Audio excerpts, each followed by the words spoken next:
everybody, it is Tuesday morning at 9:30 a.m. and today is the first day of the road trip. Today I'm going to be driving an hour and a half west from Des Moines and picking up my sister, and then we are going to drive another 8.5 hours to Denver, Colorado. So here we go, it's about time to start driving. All right, we are 1.5 hours in. Look who I just picked up.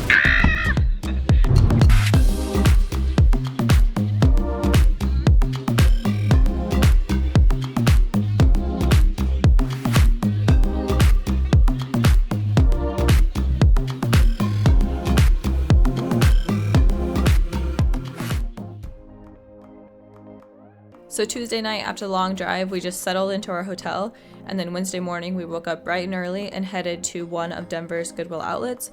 At the outlets, everything is paid by the pound, so it's $1.29 per pound, and you dig through bins. I'll show you some clips later of the bins.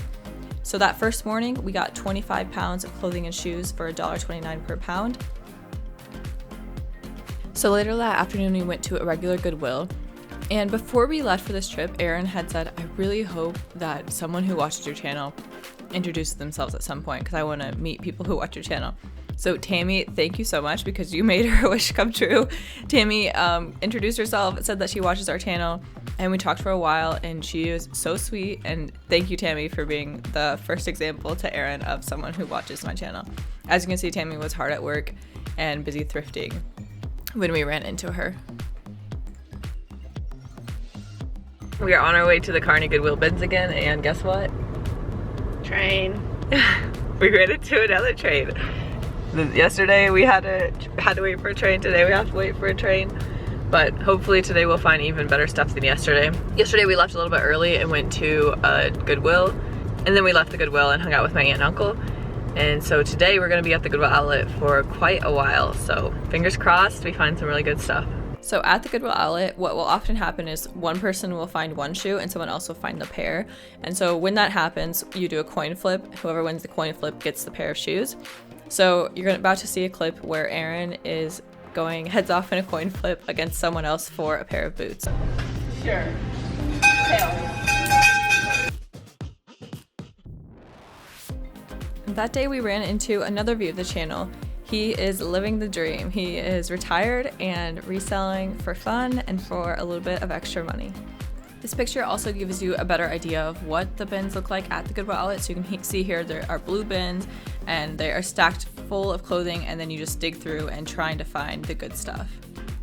One of my favorite parts of this trip was meeting the people who watch my channel.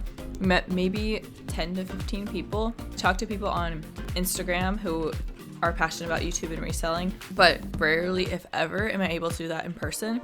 And so on this trip, I got to do that, and I loved every minute of it. Here are a couple gems we found that morning. We found 2 pairs of Fry boots. They were putting out a ton of shoes, so we got a lot of shoes that morning, and we ended up leaving with 62 pounds of clothing.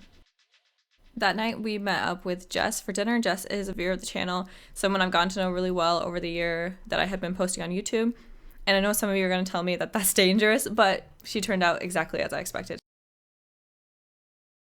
We are going garage selling, which is my absolute favorite. But we did get up this morning early and I had a really bad headache. So we went back to sleep for a few hours. So it's now 9 a.m. instead of 6:30 like we wanted to leave out. We're gonna head out now. Usually we try to leave as early as possible to get there when the garage sales open, but we're gonna be a little bit later. So hopefully there'll still be some good stuff left, and stay tuned to find out how the garage sales go. All right, garage sale number 1 was a flop. Second garage sale, pretty much flop, but we did get donuts and water. I'm not a big donut fan, but I'm really hungry, so you'll do. I'm a big donut fan. Third garage sale resulted in the first purchase of the day. We got a pair of Doc Martens for $3. On to the next one. Garage sale number 4 was a flop. 6th garage sale, I got a pair of vintage Tommy Hilfiger jeans for $1, and Erin got a set of floor mats for her car for $5. All right, so I think we're gonna give up on garage selling for the day. It's like 1 p.m. The garage sales were kind of bad. Would you agree? We are going to go to the Inglewood bins in Colorado, which we have not been to. Hopefully have better luck at the Inglewood bins. Look what Erin found.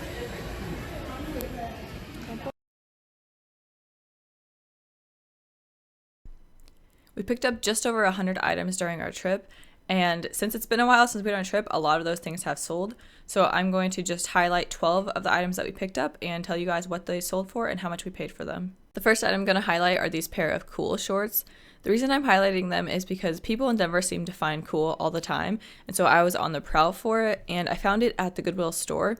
It was originally $6, but it was half off, so I only paid $3 for it, and they sold for $18. The next 9 items are all things that I picked up at the Denver Goodwill outlets. The Denver Goodwill outlets are $1.29 per pound, so you'll see that the heavier stuff I paid more for, and then vice versa, the lighter stuff I paid less for. First are these Mephisto boat shoes.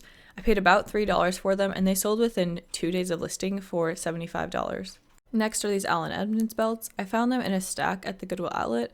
I paid about $2 for them and sold them to 3 different people for a total sales price of $118. I paid $4.30 for these Ariat boots, and they sold for $60. If you're wondering how I got such a precise price, I did weigh a lot of these items to figure out how much exactly I paid for them. So I included the next 2 items because they're both brands that are currently on my list where I'm not really certain if I should be buying them or not buying them. But these 2 items both sold pretty quickly for over $20. So first are these pair of men's jeans by the brand Page. I paid $1.90 for them, and they sold for $30. Next is this Athleta dress. I paid $1.50 for it, and it sold for $25 with $1.80 off shipping. As you guys saw in one of the clips earlier in the video, one morning we found 2 pairs of Frye boots at the outlet. This pair had some pretty significant heel drag, so I listed them at around, I think, $70, and they sold within 24 hours for $65, and I paid $4.10 for them. The other pair I listed at like $120, was dropping the price. I got an offer for $70 and I declined it, and now I really wish I would have taken it because it's now been more months later and I haven't got another offer. They've been listed around $100 for that time. So the other pair haven't sold, but like I said, I declined an offer for $70. Probably should have taken it. Next is another pair of boots. I got these Merrell boots for $1.70 and sold them for $60. So the next sale is this vintage Coach backpack. I paid about $1.20 for it and I sold it for $65. Sometimes in my videos, I get comments saying that I take too little for my items, and this is a specific item that I've talked about before that has been called out as something that I took far too little for. So I've inserted a picture here of 5 comparable sold listings for this exact same item. You can see that 3 of them sold for $60, 1 sold for $70, and 1 sold for $75. So I'm super happy with $65. There is a larger version of this bag and a version that has zippers on it that does sell for more, but for the specific bag that I listed, $65 is right in line with what other people are selling it for. As I mentioned earlier in the video, we didn't have very much luck at the garage sales the one day we went in Denver, but I did want to include at least one item that we picked up at the garage sales. So this David's bridal dress is one item that we picked up.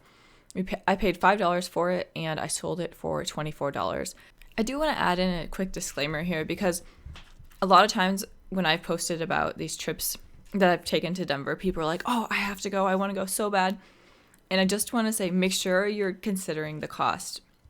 Like, yes, I found some awesome stuff, but we also had to pay for the gas to get out there, the hotel, and there's a big variation in what you can find. So there might be an hour or 2 where we literally find nothing.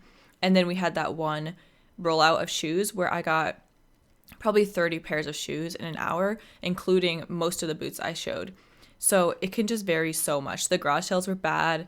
There were some times when we were at the outlets where we weren't finding anything.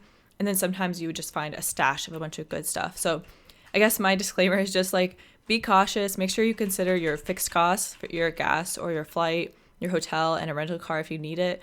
And consider that relative to there's a risk that you might not find that much or you might find some awesome stuff. If it makes sense, go for it. Obviously, I loved it and I've done it twice now and I'm planning to do it again. But just make sure you consider the costs. I hope you guys all enjoyed this video. Since I'm quarantined, like many of you out there, it gives me a perfect time to work on YouTube videos. So make sure you guys stay tuned on my channel and I will have lots of videos coming out soon. Thank you guys all for watching. If you're not subscribed, please subscribe to my channel. And if you enjoyed this video, please give it a thumbs up.